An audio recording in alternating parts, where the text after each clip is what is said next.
Excited na talaga kami mapanood yung interview mo sa TV. Oo nga, Kap. Sigurado, gwapo-gwapo mo nun. Hindi ka ba kinakabahan doon, Kap, sa interview mo? Kinakabahan? Wala sa akin niya, pambihira naman alam niyo, yung mga kabado, yung mga supot lang yun. Yung mga piling magaling. Eh ako, maning-mani na sa akin yan, boy. Sasabihin ko sa inyo, nung nandun ako sa Manila, pinag-aagawan ako interviewin. Jimmy 7, Channel 2, Channel 5, Channel 6, Channel 7, Channel 8, Channel 9, Channel 20, hanggang Channel 15 yun. Pinag-aagawan ako. Gawa nung, ang dami ko kayong nagawa dun sa Manila pa ako. Umuwi lang ako dito para, dito naman ako maghasik ng kagandahan ng loob. Wow! Sobrang galing mo talaga, Kap. Ang Kap, ang galing mo talaga, Kap. Lalong kapag may tuba. Kapitan! Kapitan! Uy, Kap, ayun na. Ayun na, may interview na, Kap. Ayun na. Huwag niyo kumingay, pakinggan niyo para makakuha kayo ng aral. Ako naman po ay nananawagan sa aking mga kabarangay na sana po ay suportaan po nila ako ngayong darating na halalan. Eh, wala po akong hinahangad kundi ang kabutihan po sa aming barangay. Sa dami ng programang aking nakahanda, isa na po doon yung aking ipinagmamayabang na Marites Center po, doon sa mga Marites nating mga kababayan, kabarangay. Ipapagawa ko po ng Marites Center. Aircon po yun. Kapitan!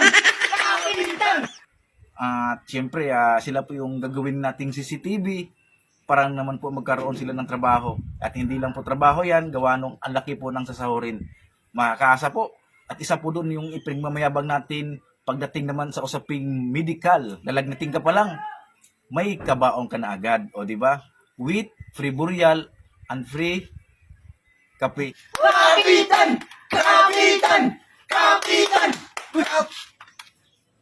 Manood lang kayo. At hindi lang po yun. At pagdating naman po sa ayuda, ay umaambon pa lang, automatic. Magpapadala na po kami ng ayuda at hindi lang po basta-basta ayuda.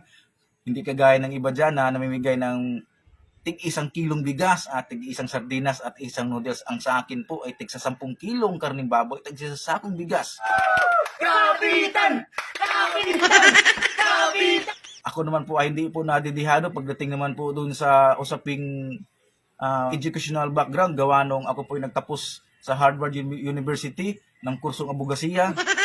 Nagtapos din po ako sa Oxford University ng pagka-engineer. Ako naman po ay nagtapos bilang teacher sa UP Diliman. Kapitan! Kapitan! Kapitan! Kaya ako po talaga ay kumakatok sa inyong kalooban ng mga tao sa ating barangay na sana po isuportahan niyo po ako. Huwag po kayo mag-alala pagdating ng halalan.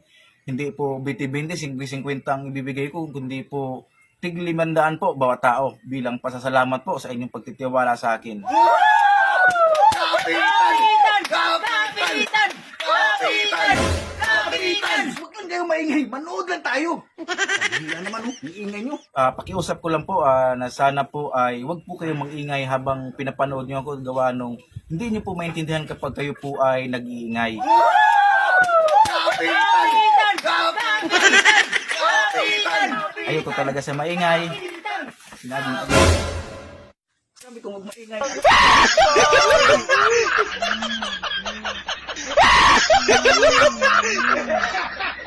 Yo, maraming thank you sa panonood sa ating part 22 sa ating Kupitan series, Good Vibes Only. At shoutout po, sana supportan niyo po Bonito Vlogs, it's Richard Sakin, Bagsik ng Taal sa kanilang Facebook page. Maraming pong salamat. At sana maraming pong shoutout po sa lahat ng nagpa-shoutout sa Tacloban. Maraming pong salamat doon sa taga Mindanao at taga Bicol. Maraming pong thank you. At taga Pangasinan, maraming pong salamat sa buong Pilipinas mo na nanonood na sa atin ngayon sa ating Kupitan series. Maraming pong thank you sa aming bagong followers at sa mga mag-share po nito. Malaking tulong po yun. Talagang thank you. Until next video! Wag natin video!